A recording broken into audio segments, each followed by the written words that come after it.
그런 약속의 말씀 되기를 축복합니다. 우리 이제 다 같이 일어나셔서 로마서 7장 1절로 6절까지의 주님의 말씀을 우리 한 절씩 읽고 6절 말씀을 합독하도록 하겠습니다. 로마서 7장 1절부터 6절까지의 말씀입니다. 제가 먼저 읽습니다. 형제들아, 내가 법 아는 자들에게 말하노니 너희는 그 법이 사람이 살 동안만 그를 주관하는 줄 알지 못하느냐.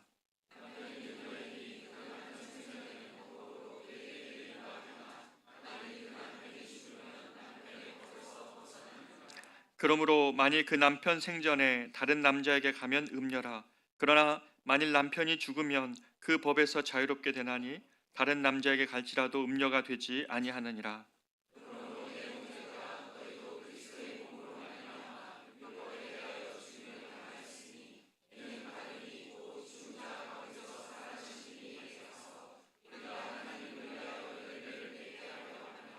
우리가 육신에 있을 때에는 율법으로 말미암는 죄의 정욕이 우리 지체 중에 역사하여 우리로 사망을 위하여 열매를 맺게 하였더니 이제는 우리가 얽매였던 것에 대하여 죽었으므로 율법에서 벗어났으니 이러므로 우리가 영의 새로운 것으로 섬길 것이요 율법 조문의 묵은 것으로 아니할지니라. 아멘. 자리에 앉겠습니다. 우리는 지금 계속해서 복음 중심의 삶에 대하여서 말씀을 나누고 있습니다. 복음을 우리가 잘 안다고 생각하지만 사실은 복음을 정말 이해한다면, 복음을 깨닫게 된다면 복음은 우리에게 한없는 기쁨과 자유를 줍니다. 우리가 이런 인식에 도달할 때까지 복음의 여러 측면들을 우리가 나누고 있는데요. 오늘도 또 하나의 말씀, 또 하나의 복음에 관한 관점을 여러분과 나누면서 이 복음이 얼마나 위대한 능력인지 또 은혜인지를 우리 같이 한번 살펴보기를 원합니다. 여러분, 성경을 조금만이라도 읽어보신 분들이라면 성경에는 많은 요구와 그리고 명령, 어떤 것은 해도 된다 또는 어떤 건 해서는 안 된다라는 그런 말씀들이 많이 나온다는 사실을 알게 될 것입니다. 성경은 우리가 해야 할 것과 하지 말아야 할 것들에 대하여 많이 말씀을 하고 있습니다. 그런데 이런 규범과 이런 말씀들 또 율법들이 간혹 신앙을 처음 갖는 사람들한테는 큰 장애물처럼 여겨집니다. 성경을 읽어보라고 해서 창세기를 딱 펼더니 창세기 2장부터 선악을 알게 하는 나무를 먹지 말라라는 금지가 나오죠. 선악을 알게 하는 것이 나쁠까? 이런 질문을 신앙이 없으면 하게 됩니다. 이런 어떤 우리의 자유와 능력을 제한하는 것처럼 사단도 속이고 신앙이 없으면 그렇게 보이기 때문에 신앙이 아직 없는 상태에서는 왜 내가 성경의 많은 명령과 요구들을 들어야 되는가? 예수를 믿는다는 것은 그런 것들인가? 라는 부담스러운 생각이 먼저 찾아오는 것입니다. 여러분, 오랜 신앙생활 하신 여러분들은 어떻습니까? 하나님이 주신 율법과 하나님이 주신 복음, 이 둘은 어떻게 연관됩니까? 성경에 나타나는 많은 말씀들을 여러분은 어떻게 복음 안에서 바라보고 계십니까? 만일 이렇게 생각할 수 있죠. 우리가 행위가 아닌 은혜로 구원받았다면, 하나님께 우리는 은혜로 구원받았다면, 아니 율법에 순종하는 것이 오늘 나에게 무슨 의미가 있는가? 모든 것이 다 은혜라면 율법은 무엇인가? 라는 질문이 자연스럽게 우리 안에 나오게 된다는 것입니다. 우리가 성경에서 하나님께서 주신 율법의 말씀과 복음의 관계를 오해하면 매우 큰 두 가지 오류에 빠지게 됩니다. 너무 많은 사람들이 이 두 가지 오류에 빠져 살면서 신앙생활을 하고 있지만 복음이 주는 자유와 은혜와 감격을 잃어버린 채 살아간다는 것이죠. 이 율법과 복음의 관계의 오해의 두 가지 형태는, 첫 번째는 율법주의에 빠지는 것이고 다른 하나는 그 정반대인 무율법주의, 방종하는 신앙생활을 하는 것입니다. 율법주의자들은 이렇게 생각합니다. 내 자신의 행동을 바르게 함으로 하나님께 용서받는다, 하나님께 사랑받는다라고 믿으면서 여전히 율법 아래 살아갑니다. 반대로 방종하는 사람들은 어떻습니까? 방종하는 사람들은 무적입니다. 우리가 하나님의 은혜 아래 있다고 말하면서 율법이 그다지 중요하지 않다고 여기면서 무율법주의자로 살아가죠. 하나님께서 은혜로 다 덮어주시는데 말씀에 대한 순종이 그에게는 전혀 다가오지 않는 것입니다. 이 율법주의에 매여 있거나 그리고 무율법주의로 살아가는 이 두 가지 현상은 복음을 깊이 이해하지 못하고 이 복음의 정수에 빠져보지 못한, 복음의 감격에 뿌리박지 못한 현상 속에 필연적으로 나타나는 모습입니다. 이 두 가지는 현대적인 문제가 아닙니다. 초대교회부터 복음이 전해졌을 때부터 이 두 가지 현상이 나타났습니다. 그래서 갈라디아서는 복음을 받아들였지만 다시 율법주의로 흘러 들어가려고 하는 그들의 모습을 경계하기 위해 쓰여진 것이 갈라디아서입니다. 그래서 갈라디아서 3장 3절은 이렇게 이야기하죠. 너희가 이같이 어리석으냐, 성령으로 시작하였다가 이제는 육체로 마치겠느냐라고 말을 합니다. 성령으로 시작한, 하나님의 은혜로 시작한 이 신앙생활이 다시 육체로 간다는 거죠. 이런저런 것을 행해야 되는 그러한 속에서 율법주의로 흘러가 버린다는 것입니다. 율법의 행위로는 하나님 앞에 의롭다함을 받을 육체가 없나니 하나님께서 마련하신 새로운 의이신 오직 그리스도를 믿는 믿음으로 내가 하나님 앞에, 그 빛 대신 하나님 앞에 나의 조그만 촛불은 아무것도 아니었다는 사실을 깨달으며 그 하나님의 영광에 이를 수 없는 자기 자신을 볼 때 그리스도께서, 하나님께서 마련해 주신 그리스도라는 의, 새롭게 마련하신 하나님의 한 의이신 그리스도를 믿으며 이 그리스도로 인하여서 하나님의 높은 기준을 만족할 수 있는 그 천국, 그 구원이 나에게 선물처럼 주어진 것이구나 라는 그 감격 아래 죄를 지은 사람도, 자기가 조금 의롭다고 여겼던 모든 사람도 십자가 앞에서 평평해지면서 그리스도의 의를 붙잡는 그 감격 아래 우리가 빠지는 것, 이것이 십자가의 복음이 주는 감격과 은혜였는데, 다시 그 복음을 듣고도 다시 행위로 돌아가려고 하는 갈라디아 사람들에게 행위로는 의를 얻을 수 없다고 갈라디아 성도들에게 보낸 편지가 바로 갈라디아서인 것이죠. 반대로 로마서는 그 반대였습니다. 바울은 죄 용서함과 그리고 우리가 그리스도의 의로 옷을 입게 되므로 우리가 구원받았다는 사실을 전하였는데, 이번에는 이렇게 얘기한다는 거죠. 그것이 은혜입니까? 그렇다면 아무렇게나 살아도 되겠네요.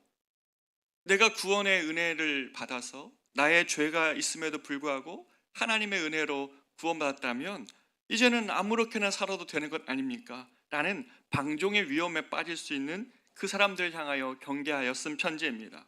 그래서 로마서 6장 15절은 이렇게 얘기합니다. 그런즉 어찌하리요? 우리가 법 아래 있지 아니하고 은혜 아래 있으니 죄를 지으리요? 그럴 수 없느니라. 성경은 방종주의에 대해서, 방종에 대해서도 동의할 수 없는 거죠. 그리스도인들이 율법주의에 빠지거나 그 반대로 무율법주의로 인한 방종에 빠지는 것 모두는 복음의 은혜를 파괴합니다. 복음은 어떻습니까? 복음은 제3의 길을 제시하시는 것입니다. 율법주의로 빠져서 크리스찬의 삶이 이것저것을 행해야 되는 무거운 짐만을 가지고 살아가는, 복음이 주는 자유와 감격과 은혜를 모르는 그 삶도 아니고, 복음이 하나님의 은혜로 인하여 시작되었다는 사실을 알기 때문에 그것을 이용해서 방종하며 살아가는 그런 그리스도인들도 성경은 알지 못한다는 것입니다. 복음은 제3의 길, 우리가 하나님의 말씀을, 율법을 기쁘게 순종할 수 있는 길로 우리를 이끌어가는 것이 복음입니다. 그래서 저는 오늘 복음과 이 율법의 관계를 성경을 통해 살펴보면서 우리의 삶이 사랑과 기쁨으로 주님의 말씀을 쫓아 살아갈 수 있는 이 길을 성경이 우리에게 제시하셨음을 드러내면서 저와 여러분이 이 땅에서 무율법주의자처럼 예수를 믿으나 세상 사람들보다 더 방종하는 그런 무적의 크리스찬, 은혜를 받았다고 하면서 무적으로 살아가는 그들의 그런 방종함도 아니고, 예수의 복음을 알았으나 여전히 율법에 매여 사는 이러한 율법주의자들도 아닌 복음의 길을 저와 여러분이 나누기를 원하는 것입니다. 여러분, 율법은 무엇입니까?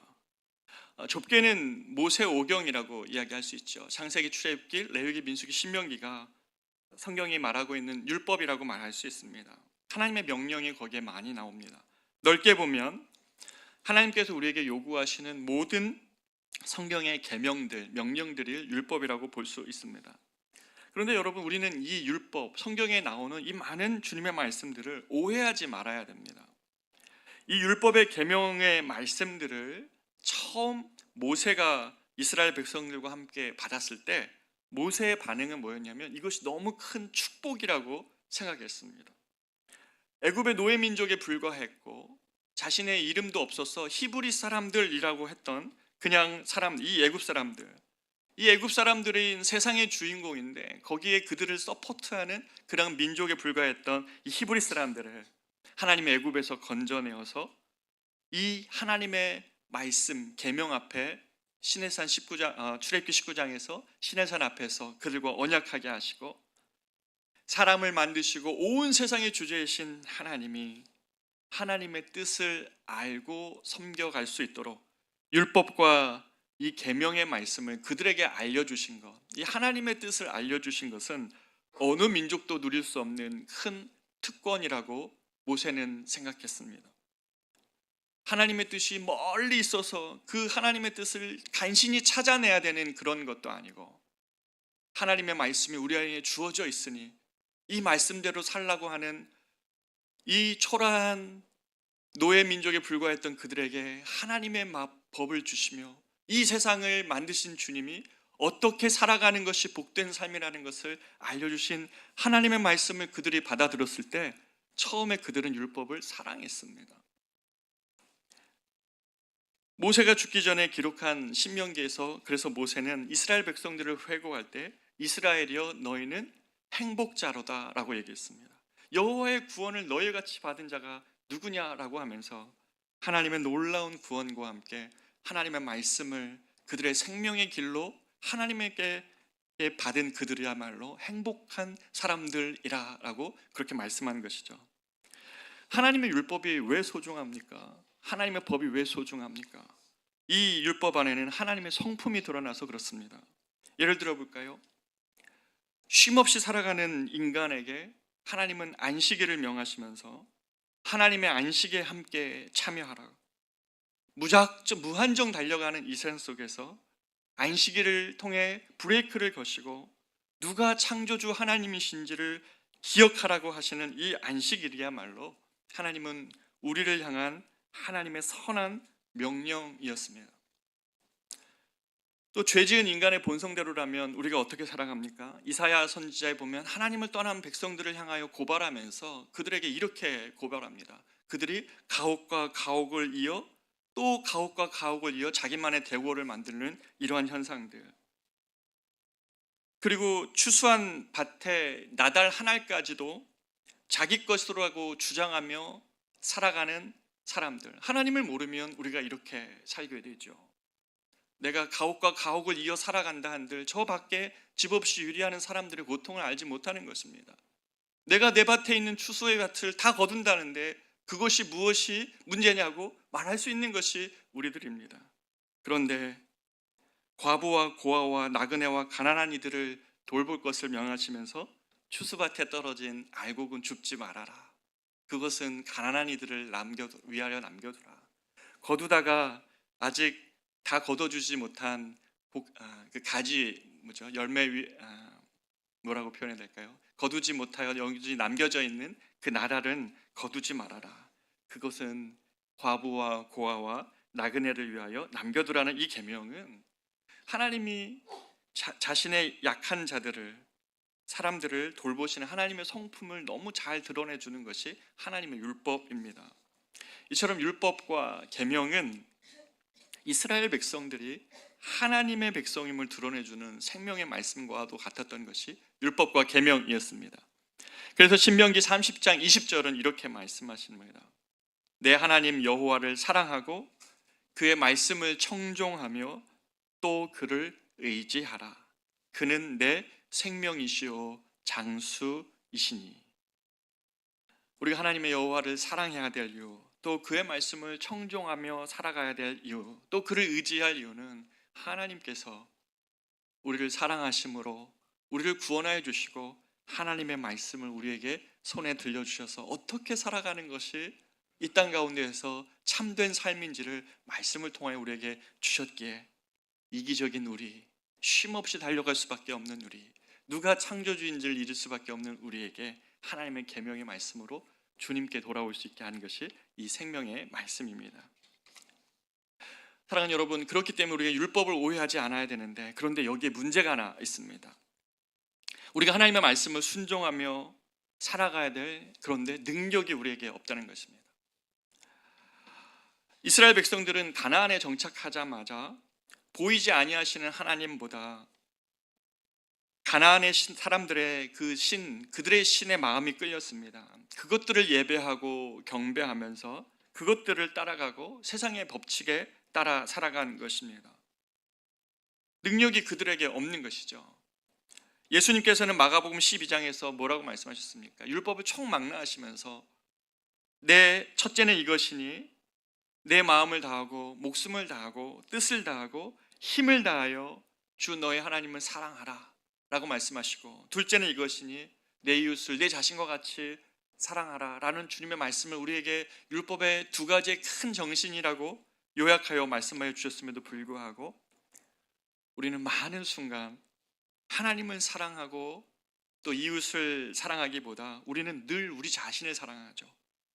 우리 자신만을 사랑하여 범죄하고, 우리 자신을 사랑하여 연민하고, 우리 자신을 사랑하여 때로는 좌절합니다. 하나님을 온 마음과 온 뜻과 온 힘을 다하여 사랑하지 못하고 우리 이웃을 우리 자신과처럼 사랑하라는 이 주님의 계명을 옳은 줄은 알겠는데 살아갈 힘이 우리 안에 없습니다. 그렇기 때문에 율법은 어떤 것이냐면 그 자체로는 선한 것이나 율법 앞에 서면 우리는 율법 앞에서 우리 자신의 절망스러운 모습을 봅니다. 갈라디아서 3장 10절은 이렇게 말씀하시죠. 무릇 율법 행위에 속한 자들은 저주 아래에 있나니 기록된 바 누구든지 율법책에 기록된 대로 모든 일을 항상 행하지 아니하는 자는 저주 아래에 있는 자라 하였습니다. 아니, 율법책에 있는 모든 내용을 항상 행하지 아니하는 자는 저주 아래에 있다니요. 하나님, 제가 율법이 좋은 줄도 알고 선한 줄도 알겠습니다. 주님의 뜻이 무엇인지도 알겠습니다. 그러나 그 율법 앞에 모든 일을 항상 행하지 아니하는 자는 저주 아래에 있다면, 주님, 나는 그 주님의 이 율법 때문에 오히려 하나님의 저주 아래 있는 자가 되는 것밖에 안 됩니다. 생각해 볼까요? 주님의 말씀이 얼마나 때로는 어렵습니까? 오리를 함께 가자는 요구에도 마음이 힘들죠. 내 마음이 힘든데 누가 나에게 오리를 가자 그러는 거예요. 그와 함께 오리도 갈 수 없는 내 마음의 지침이 있는데 그와 함께 진리를 가라고 하시는 주님의 말씀, 우린 순종하기 어렵습니다. 겉옷을 달라 하는 자의 요구도 너는 맨날 겉옷만 요구하냐고 그렇게 말하고 싶은데 속옷까지도 벗어주라고 주님 말씀하실 때 어렵습니다. 오른뺨을 치는 자에게 왼뺨도 대라고 하시는 주님의 말씀을 우리가 어떻게 순종할 수 있습니까? 내 자존심이 향하여서 오른뺨 치면 나는 더 세게 치고 싶은 마음, 이게 우리의 마음 아닙니까? 겉으로 행한 행위뿐만 아니라 너희의 속 마음에 품은 생각까지도 죄라고 말씀하시는 주님 앞에 우리는 하나님의 기준을 만족시킬 사람이 우리에게는 아무도 없을 것입니다. 제일 어려운 말씀이 뭡니까? 원수를 사랑하라는 이 관계에 관한 말씀이죠. 이것을 말씀을 가만히 앞에 두고 그에 순종하려고 하지만 그가 한 말, 그가 한 태도, 그의 무례함과 악한 의도가 생각나면 이 말씀 앞에 주님, 저는 할 수 없습니다, 정말 할 수가 없습니다 라는 말을 주님 앞에 할 수밖에 없는 것이죠. 우리는 말씀을 앞에 서면 잘 할 수 있을 것 같지만 사실은 그 말씀을 행할 능력이 우리 안에 없다는 사실을 깨닫게 될 뿐입니다. 그래서 율법은 우리가 하나님의 법에 순종할 수밖에 없는 율법의 저주 아래에 있는 죄인임을 드러내 줍니다. 로마서 3장 23절에 이렇게 얘기하죠. 사람이 죄를 범하였음에 하나님의 영광에 이르지 못하는 것이 이것이 우리의 상태이구나 라는 것을 깨닫게 합니다. 사도 바울은 계속해서 말씀합니다. 우리가 율법은 신령한 줄 알거니와 나는 육신에 속하여 죄 아래 팔렸도다. 내가 행하는 것을 내가 알지 못하나니 곧 내가 원하는 것은 행하지 아니하고 도리어 미워하는 것을 행함이라. 이것이 우리의 상태라는 겁니다. 내가 원하는 것은 행하지 아니하고 도리어 미워하는 것을 행하고 있는 나의 모습, 육신에 속하여 죄 아래 팔려가 있는 우리의 모습이라는 것이죠. 우리는 이 안에서 율법의 말씀에 우리의 힘과 능력으로 다시 허벅지를 치고 다시 결단을 하고 또다시 무엇인가를 굳게 결심해도 같은 상황 안에서 또 넘어지는 우리 자신의 모습을 본다는 것입니다. 이 마음과 행함의 부조화 속에 사는 우리는 율법을 지킬 수 없는 자임을 시인하게 됩니다. 그렇게 율법은 우리의 죄를 드러냅니다. 우리가 죄인임을 드러낼 뿐이고 도리어 율법의 정죄 아래에 놓이게 되었다는 사실을 우리는 깨닫게 한다는 것이죠. 이것이 율법의 역할이었습니다. 여러분, 그러면 어떻게 해야 됩니까? 하나님의 법이 선한 줄도 알겠고, 그러나 그 선한 하나님의 법을 행할 능력이 없어서 주님의 말씀을 펴서 읽을 때에 내 마음의 자유보다 내 마음의 부담만 쌓이고, 이 부담을 없애기 위하여 그냥 안 그런 척하며 살아가는 그러한 우리의 모습, 가면 쓰고 살아가는 우리에게 복음은 어떤 해결책을 우리에게 주는 것입니까? 하나님의 율법을 지켜 행할 능력이 없는 우리에게 하나님이 주신 것이 바로 복음입니다. 복음은 율법의 정죄 아래 놓인 우리들을 구출해냅니다. 주님께로 돌아오는 자들에게 하나님은 용서하시면서 아들의 보혈로 그 죄를 씻겨주시고, 우리는 늘 배반하고 원망하고 떠나는 일에 너무너무 익숙하지만 예수님은 묵묵히 하나님의 뜻을 이룬 그 자신의 삶의 순종으로 우리를 옷 입혀 주시고 우리를 의롭다 여겨 주시는 것이죠. 그렇게 율법에 의해 자신이 하나님의 뜻을 이룰 수 없는 죄인임을 날마다 말씀 속에 깨달을 때마다, 율법의 정죄에서 피할 길이 없다는 사실을 알 때마다, 내가 하나님의 뜻을 이룰 수 있는 능력이, 율법을 주셨지만 하나님 말씀을 따라 살아갈 수 있는 능력이 없는 우리 크리스찬이라는 사실을 알게 될 때마다 우리는 어디로 돌아가야 됩니까? 다시 그리스도의 복음으로 돌아가야 되는 것입니다. 그리스도의 복음을 굳게 붙잡아야 되는 것입니다. 그래서 율법은 우리에게 하는 역할은 뭐냐면, 율법은 우리가 죄인이라는 사실을 드러내며 할 수 없습니다. 주님, 나는 원수를 용서할 수가 없습니다. 그렇게 우리 자신을 생각할 때마다 이 율법은 우리를 그리스도께로 인도합니다. 그러한 율법의 역할을 사도 바울이 어떻게 설명할까 하다가 바울이 찾아낸 비유가 하나 있었죠. 그것이 몽학 선생이었습니다. 헬라 사회에서 주인의 자녀가 6, 7세가 되면 이 6, 7세 된 자녀를 한 선생에게 맡깁니다. 그를 성인이 이를 때까지 당신이 이 자신의 종 중에 몽학 선생 역할을 할 수 있는 사람에게 이 아이를 맡기면서 그 아이의 일상적인 시중을 들게 하고, 또 그가 다니는 학교를 인도하고 성인이 될 때까지 그 맡겨진 아이를 후견인으로 책임을 맡아 섬겨왔던 사람, 바로 그것이 전문 노예인 몽학 선생이었습니다. 우리 본문의 성경에는 초등 선생이라고도 표현되어 있었고, 예전에는 몽학 선생이라고 기록되어 있었는데요. 이런 몽학 선생의 최종 목적은 뭡니까? 6, 7세부터 15, 16세까지 때로는 이 아이를 때릴 수도 있었고, 때로는 이 아이를 엄하게 다룰 수도 있었습니다.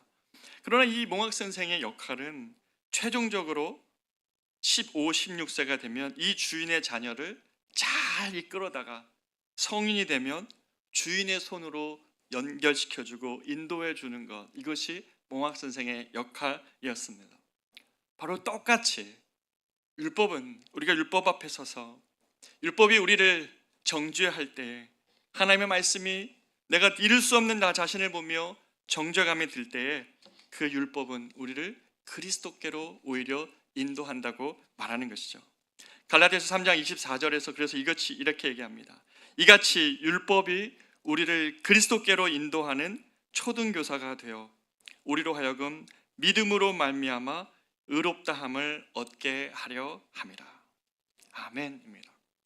율법이 어디로 인도한다고요? 우리를 그리스도께로 인도합니다. 하나님의 말씀 앞에 할 수 없는 것, 하나님 내 힘으로는 이 말씀을 지킬 힘이 능력이 없습니다. 오리를 가자 하는 자의 요구가 부당하다고 여겨지며 진리를 가라고 하시는 주님의 계명이 무겁게만 여겨집니다. 나는 할 수 없습니다 라고 우리가 생각할 때마다 몽학 선생과 같은 우리의 율법은 하나님의 뜻을 행할 능력이 없는 죄인임을 깨닫게 하며 오직 그리스도께로 인도하는 역할을 한다는 거죠. 내가 주님의 용서가 필요하다는 죄인이라는 사실을 깨닫게 하여 복음 앞으로 가게 하는 것입니다. 그리스도인이 말씀에 따라 살려 몸부림치고 아무리 그렇게 노력해도 되지 않을 때 우리 그리스도인들에게 좌절하지 말고 우리가 가야 할 곳이 어디입니까? 다시 복음 앞으로 나아가야 되는 것입니다. 내가 생각했던 것보다 훨씬 죄인이라는 사실을 말씀 안에서 깨닫고 그리스도의 복음, 나를 대신하여 십자가에서 죽으시고 그러나 나를 위하여 대신 의를 이루신 그로 나를 옷 입혀주시는 그 주님, 그 주님의 그 놀라우신 말도 안 되는 선물과 같은 이 복음의 소식을 받고 의지하는 것, 이것이 우리가 말씀을 통해 우리의 무기력함을 깨달을 때마다 복음으로 가야 되는 이유인 것이죠. 이것이 율법에서 우리를 자유케 하시는 하나님의 방법이었습니다.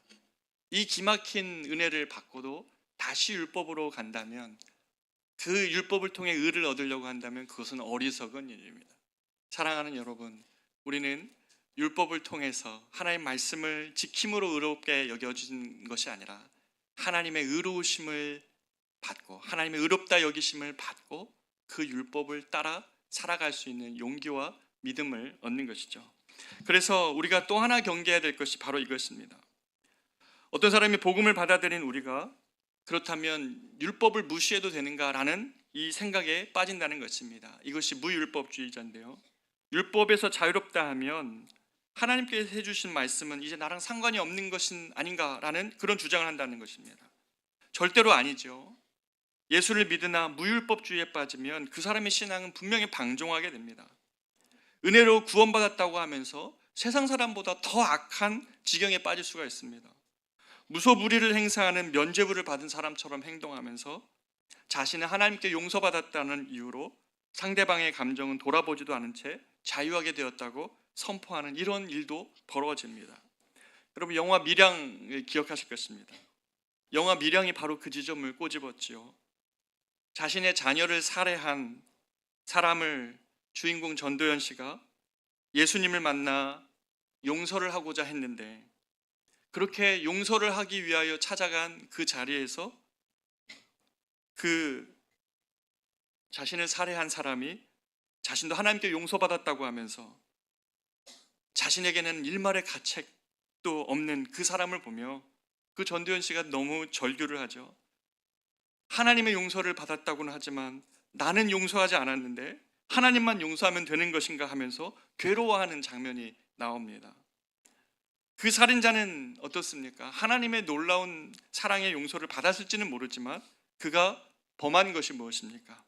주님께로 나아오기 전에 형제에게 잘못하는 것이 있으면 사과하고 오라는 주님의 계명을 그 사람은 무시하고 따르지 않았던 것입니다.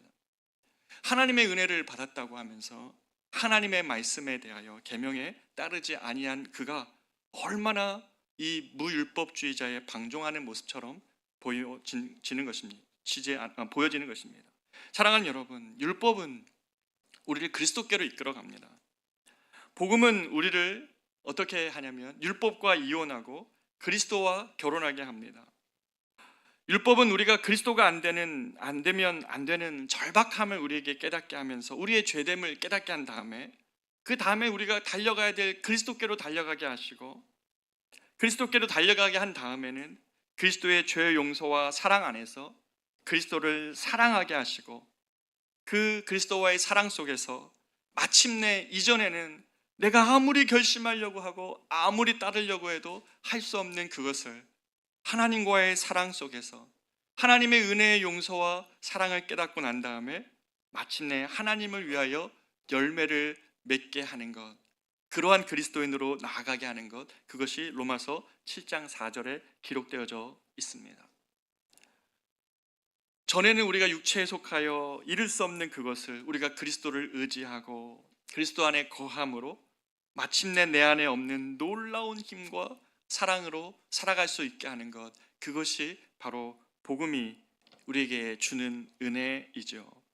여러분 잘 아는 것처럼 손영원 목사님께서 그래서 자신의 자녀를 살해했던 그 사람을 향하여서 용서하고 자기의 양 아들로 삼았던 이 사랑의 원자탄이라는 이 내용을 여러분도 아실 텐데요. 이 손영원 목사님이 어떻게 그게 가능하겠습니까? 결심으로요? 결단으로요? 자신의 아들을 살해한 그 사람을 내가 사랑하기로 결단하면 사랑할 수 있는 것입니까? 절대 그럴 수 없습니다. 우리가 그리스도께로 들어가서 그 주님의 사랑을 경험하고 하나님의 무한한 용서와 하나님의 무한한 자비와 사랑을 알지 못하는 한 자신의 자녀를 살해한 그 원수와 같은 사람을 자신의 아들로 영입할 수 있는 사람은 이 세상에 아무도 없는 것입니다. 오직 그리스도 안에 있을 때 우리는 하나님을 위한 열매를 맺을 수 있는 것입니다. 따라서 율법은 우리를 복음으로 이끌어 갑니다. 그리고 복음은 우리를 사랑 가운데 다시 율법에 순종하게 하는 능력을 줍니다. 그리스도와 연합하여 살 때 우리 안에 거하시는 성령께서 우리가 하나님의 법을 기뻐하며 순종할 수 있도록 능력을 주시는 것입니다. 막 무릎 꿇고 또다시 결단하고 또다시 결심하여서 이룰 수 있는 주님의 법이 아니라 너무나 우리 안에서 주님을 사랑하기 때문에 하나님의 말씀대로 살고자 하는 마음을 주시는 것이죠. 율법을 무시하며 살아가는 것이 그리스도인이 아니라 하나님을 사랑하기 때문에 그 사랑 때문에 주님의 말씀을 따라 살아가도록 다시 말씀으로 돌아오게 하는 것이 하나님의 방법입니다. 그렇기 때문에 마틴 루터는 로마서를 주석하면서 이렇게 기록합니다. 율법을 바르게 이해하고 완전히 깨달으면 율법이 단지 죄를 깨닫게 하고 우리를 죽이며 영원한 진노에 빠지게 하는 것뿐임을 알게 된다. 율법은 인간의 힘으로 지킬 수 있는 것이 아니라 우리 마음속에 그리스도께서 쏟아 부어주시는 성령님을 통해 지킬 수 있다. 아멘이죠. 율법을 이행함은 그것을 기쁨과 사랑으로 행함이며 이것은 성령님께서 우리의 마음에 심어주시는 것이다. 우리는 도저히 행할 수 없는 그 일들, 하나님의 말씀에 따라 살아갈 수 없는 우리에게 우리는 복음으로 돌아가 그 능력이 우리 안에 없음을 고백하고, 그러나 그 모든 일들을 이루신 그리스도의 은혜에 기대어서 그 그리스도를 바라보면서 그 그리스도를 사랑하게 되면서 하나님의 말씀에 법에 순종하며 살아가는 사람들, 바로 그들이 그리스도인들이죠. 율법주의에 빠지는 것도 아니고 무율법주의의 방종에 빠지는 것이 아니라 사랑으로 하나님의 말씀을 성취해가고 사랑으로 하나님의 말씀을 따라가기로 결심하는 사람들, 율법주의의 그것을 통해서 의를 이루려고 하는 그러한 것도 아니고 하나님의 계명과 상관없이 살아가는 방종한 그리스도인들이 아니라 하나님의 사랑에 이끌려서 하나님 말씀을 따라 살아가고자 했던 손영원 목사님 같은 분들, 세상의 넓은 길보다 이 세상을 사랑하시는 주님의 마음을 알아 저 좁은 길도 주님의 마음을 따라 순종하며 자신의 인생을 드리는 수많은 선교사님들, 좁은 길을 가는 여러 우리 사랑하는 성도들, 세상의 비즈니스 세계 속에서 이익과 나 자신만을 위한 얼마든지 방법을 취할 수 있지만 그러나 이 비즈니스 세계 속에서 그리스도의 법을 성취하기 위하여 좁은 길을 가는 여러분, 정직히 세금 내고 정직히 일하며 정직한 보수를 하며 함께 일하는 사람들을 도구가 아닌 함께하는 동역자여 사랑하는 가족으로 여기며 사는 여러분들, 우리 모두는 그것이 행할 수 있어서가 아니라 하나님의 말씀에 따라 살아갈 수 있는 유일한 능력은 성령께서 우리 안에 그리스도의 법을 사랑하게 하심으로 그 길을 가게 하는 능력이라는 것입니다. 그렇기 때문에 믿음을 통해 구원받았으면 어떻게 살든 다 용서된다고 말하는 이 구원파의 진리를 성경은 온몸으로 거부합니다. 죄가 있는 곳에 은혜가 더한다는 이유로 죄를 더하는 삶을 살 수 없는 것입니다. 그렇기 때문에 성도 여러분, 예수님의 은혜를 알고도 죄의 자리에 머무는 것을 당연하게 여겨서는 절대 안 됩니다. 피 흘려 싸울 때까지 그 죄와 싸우고 거룩을 위하여 살라고 주님은 말씀하십니다.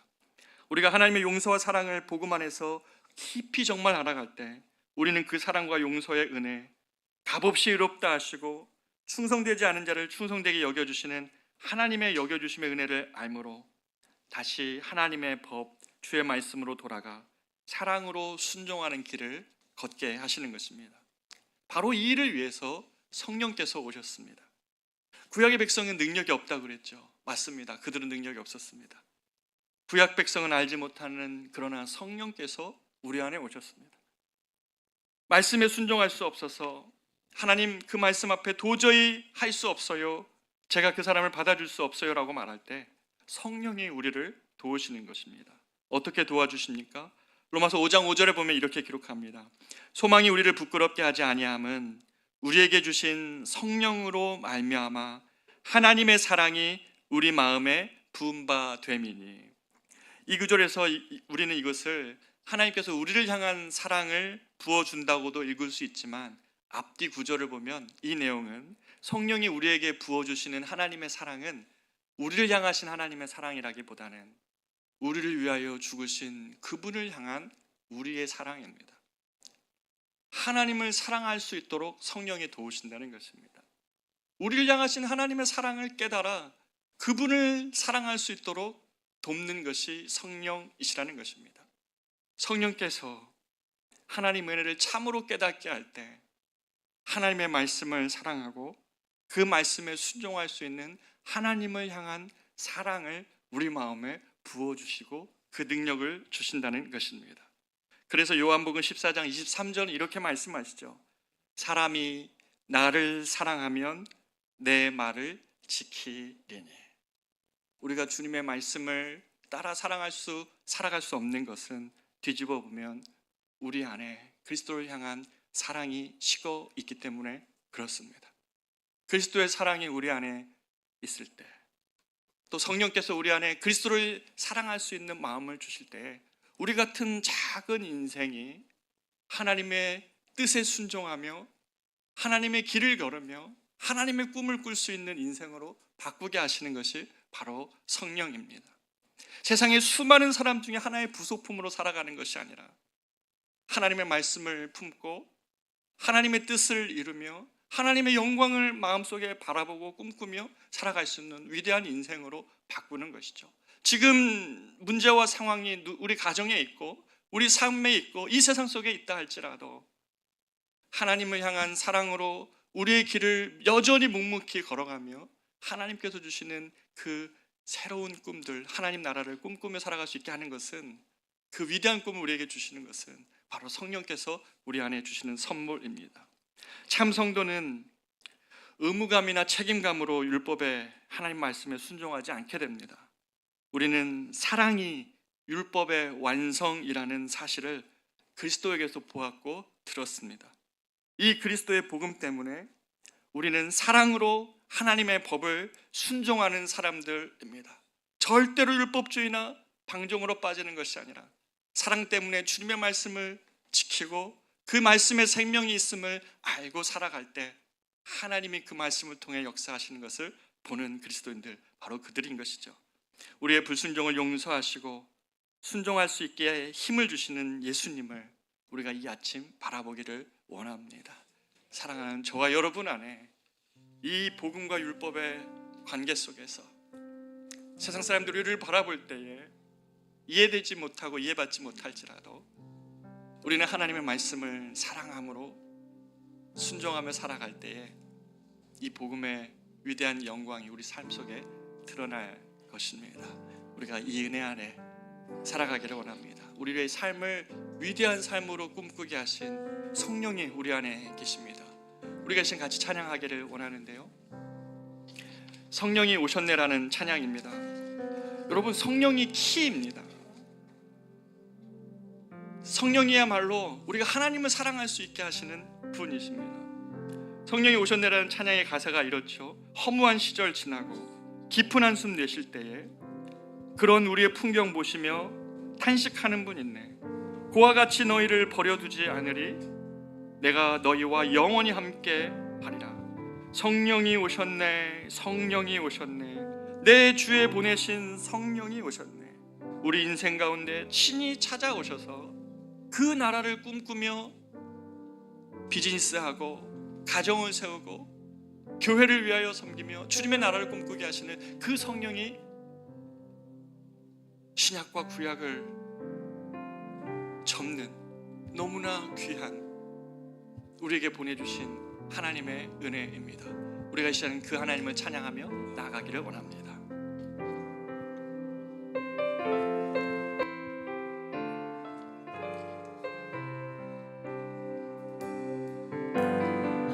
허무한 시절 지날 때 깊은 한숨 내쉴 때 그런 풍경 보시며 탄식하는 분이 있네.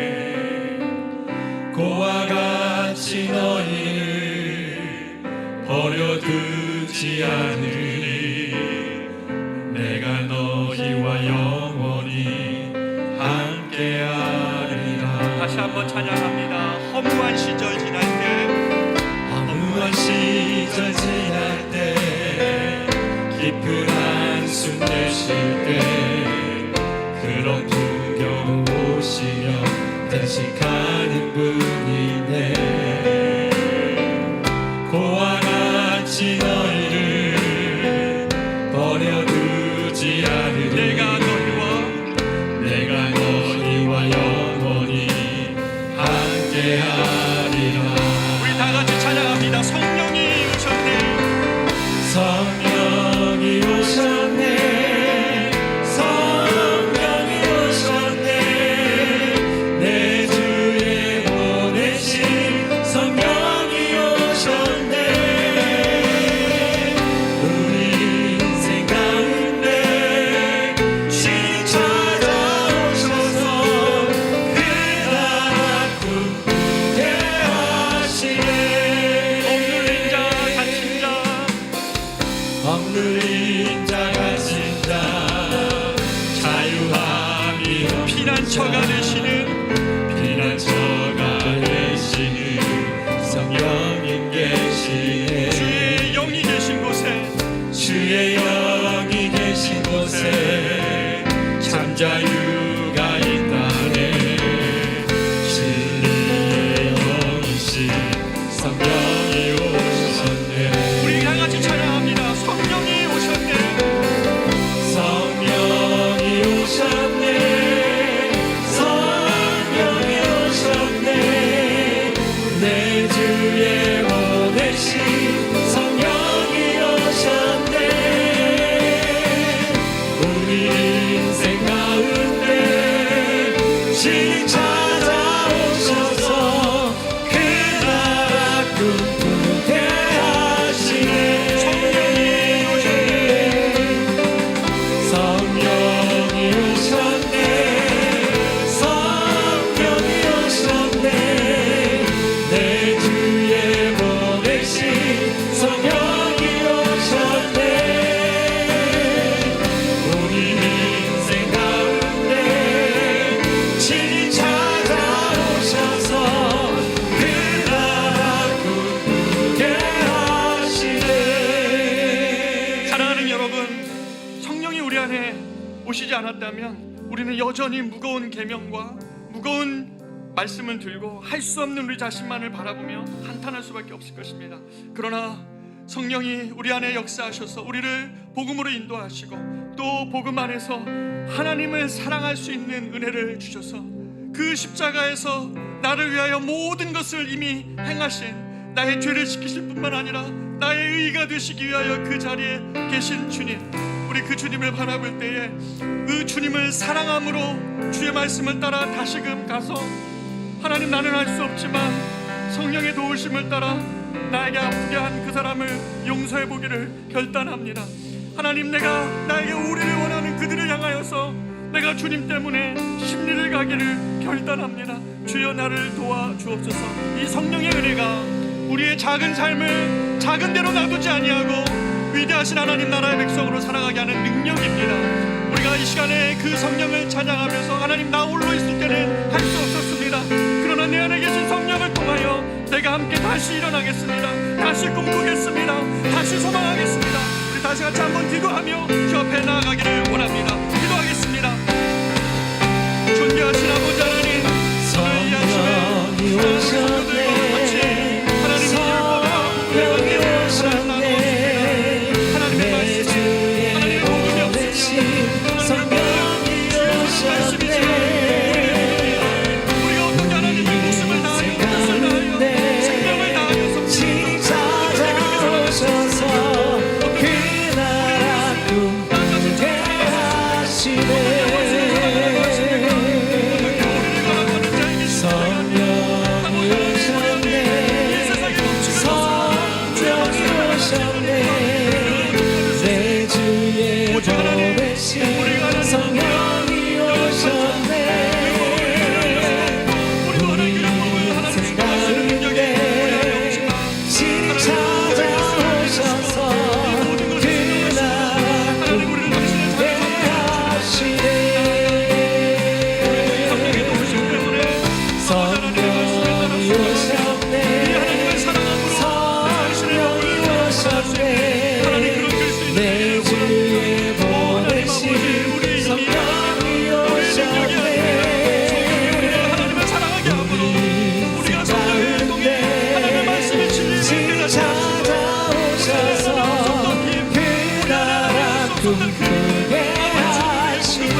일어나셔서 찬송가 주 예수보다도 귀한 것은 없네 1절과 3절 부르시고 축다함으로 예배를 마치겠습니다.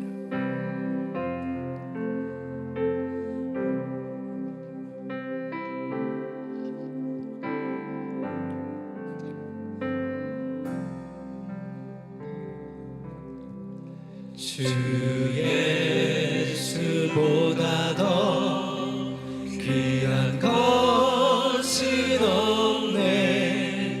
이 세상 부귀와 바꿀 수 없네. 영주를 내 대신 돌아가신 그 놀라운 사랑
예수 그리스도의 크신 은혜와 하나님의 크고 놀라우신 사랑하심과 성령님의 우리와 함께 하시고 우리를 그리스도께로 인도하여 주시는 은혜가 오늘 이 아침 율법에서는 자유하나 율법 없는 자처럼 사는 것이 아니라 하나님의 말씀을 사랑하고 그 말씀의 길로 걸어가기로 작정하는 사랑하는 우리의 성도들에게, 그리고 저들의 가정과 저들의 삶 위에 이제로부터 영원토록 함께 있을지어다. 아멘.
구원했으니 어찌 잠잠하리.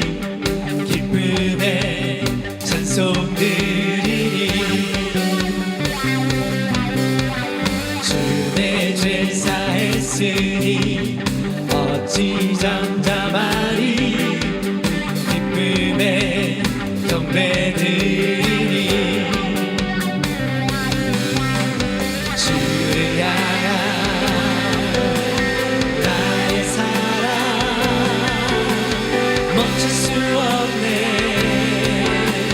멈출 수 없네. 난 기쁨에 춤추리. 내 모든 슬픔 바꾸셨네. 난 기쁨에 춤추리. 내 모든 삶 주 안에 있네.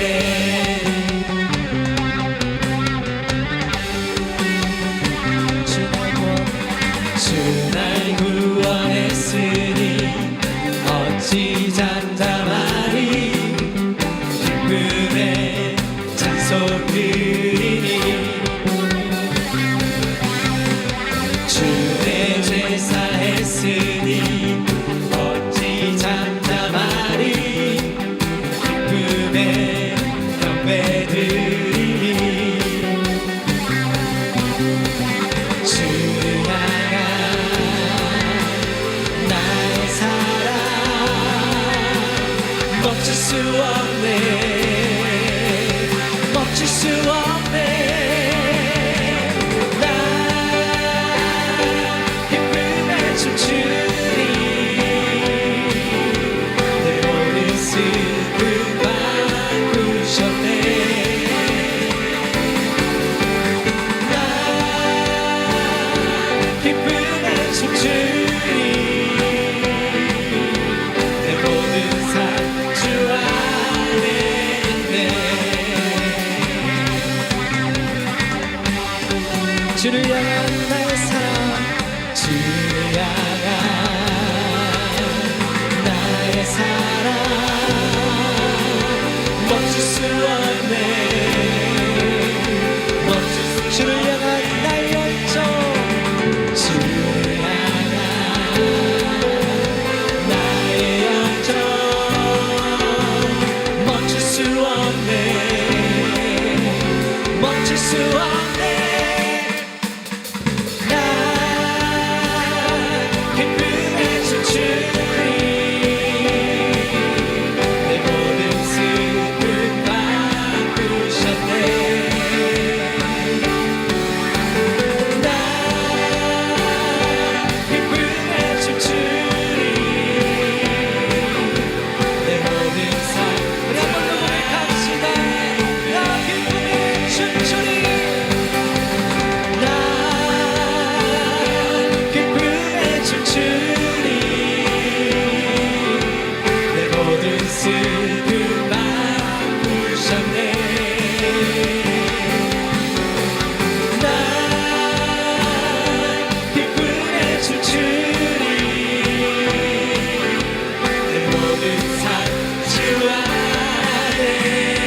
주님의